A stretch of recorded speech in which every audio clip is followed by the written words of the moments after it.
अकबर के दरबार में बीरबल का नाम समझदारी और चतुराई के लिए प्रसिद्ध था।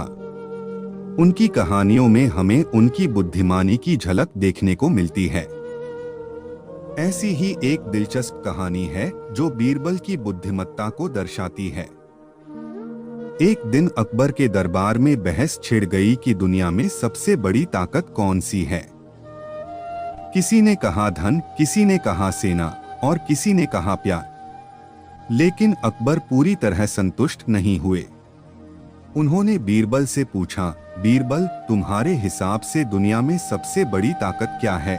मुस्कुराए और बोले, जहां पनाह। इसका उत्तर मैं आपको एक उदाहरण के जरिए दूंगा, लेकिन इसके लिए मुझे कुछ समय चाहिए। अकबर ने सहमति दे दी। कुछ दिन बाद बीरबल ने योजना बनाई।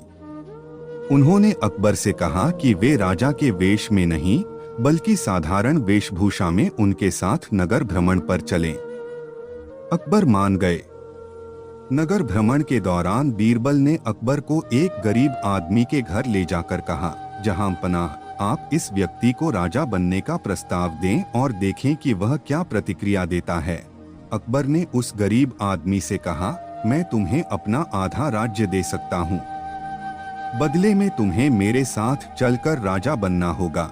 गरीब आदमी हंसते हुए बोला, मुझे आपका प्रस्ताव स्वीकार करने में खुशी होती, लेकिन मैं अपनी पत्नी और बच्चों को छोड़कर कहीं नहीं जा सकता। वे ही मेरी असली ताकत हैं। अकबर को उसकी बात पर हैरानी हुई।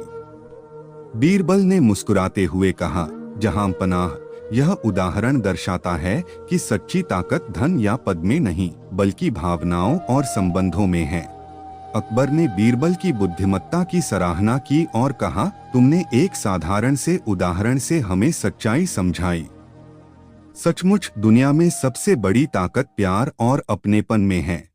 इस कहानी से हमें यह सीख मिलती है कि वास्तविक शक्ति बाहरी संसाधनों में नहीं बल्कि अंदरूनी भावनाओं और संबंधों में छिपी होती है। बीरबल की यही खासियत थी कि वह जटिल प्रश्नों के सरल और व्यावहारिक उत्तर देते थे, जिससे सभी प्रभावित होते थे।